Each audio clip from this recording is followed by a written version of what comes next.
L'aloe vera est considérée depuis des millénaires comme une plante médicinale mythique. Déjà, les Aztèques l'utilisaient comme remède miracle contre beaucoup de maladies. Dans la médecine populaire, elle est connue pour ses propriétés désintoxicantes, purifiantes, dégraissantes et désacidifiantes. Aujourd'hui, on sait également qu'elle exerce une influence positive à la fois sur le taux de sucre et le taux de graisse dans le sang, par exemple le cholestérol. Mais il faut préciser qu'il existe différentes sortes d'aloe vera. La véritable aloe vera, l'aloe barbadensis, est un lys du désert et est cultivée dans les régions sèches, notamment en Amérique centrale et en Amérique du Sud.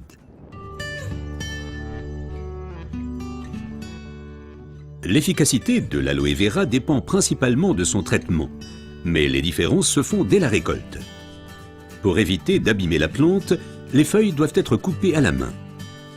Comme la pellicule supérieure de la feuille contient de l'aloïne toxique qui protège la plante contre les animaux et a un effet laxatif pour l'être humain, il faut bien séparer l'enveloppe du gel intérieur.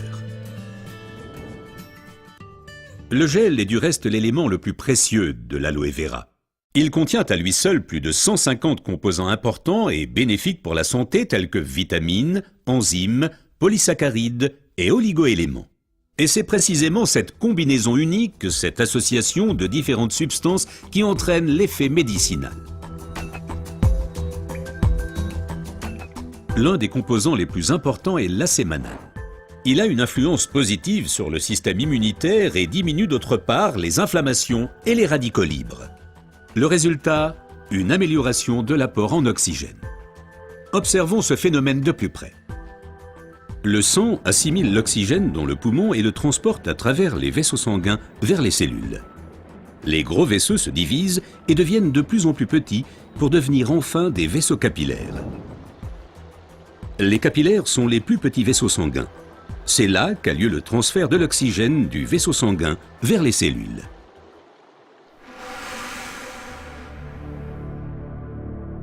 Une alimentation malsaine, la pollution de l'environnement, le stress et des exigences élevées affaiblissent notre système immunitaire.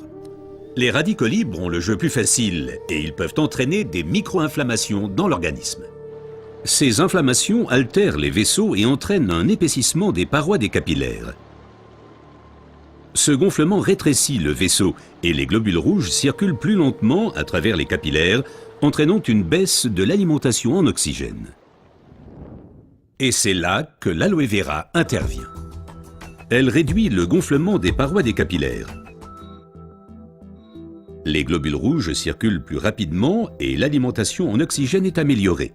Les toxines et les impuretés sont évacuées plus rapidement. De récentes études indiquent que d'autres substances naturelles peuvent encore améliorer l'effet de l'aloe vera. Parmi ces substances, il faut citer tout d'abord le silicium, mais aussi l'huile d'onagre et enfin les minéraux basiques. Observons tout d'abord le silicium d'un peu plus près. Le silicium est indispensable à l'organisme. C'est un élément structurant. Nous le connaissons surtout sous forme de sable de quartz que l'on trouve dans la pierre et le béton. Dans l'organisme, le silicium contribue à stabiliser les tissus, mais il renforce également les os, les ongles, les cheveux, les tissus conjonctifs et les parois des capillaires. Avec l'âge, les capillaires menacent de perdre leur fermeté. Ils peuvent littéralement se désagréger, ce qui entraîne une interruption du flux sanguin. Dans le pire des cas, ceci peut entraîner des incidents vasculaires cérébraux et l'infarctus. Le silicium renforce et soutient les parois des capillaires et maintient ainsi le vaisseau sanguin ouvert. Les globules peuvent ainsi continuer à alimenter les cellules en oxygène. Mais le corps humain ne peut pas s'alimenter en silicium sous sa forme d'origine qu'est le sable de quartz. Toutefois, la nature offre des alternatives, et notamment une source végétale idéale, l'ortie. Car elle est riche en silicium naturel, mieux assimilable par l'être humain.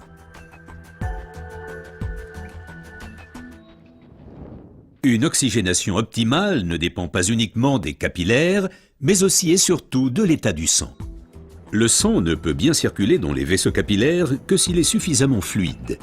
Certaines substances peuvent améliorer la fluidité du sang, l'huile d'onagre avec ses acides gras insaturés et naturellement les minéraux basiques.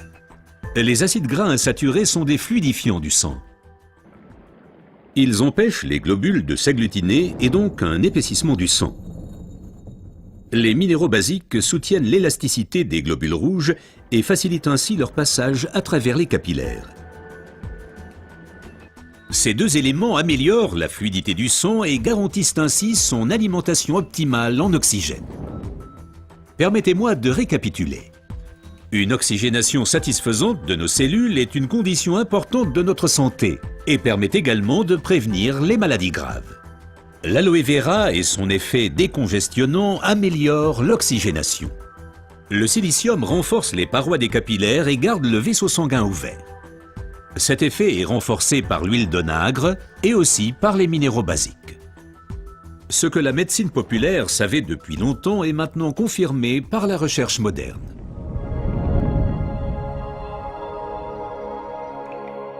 L'aloe vera améliore l'apport en oxygène et donc votre santé. Car l'oxygène signifie la vie. Faites confiance à l'aloe vera.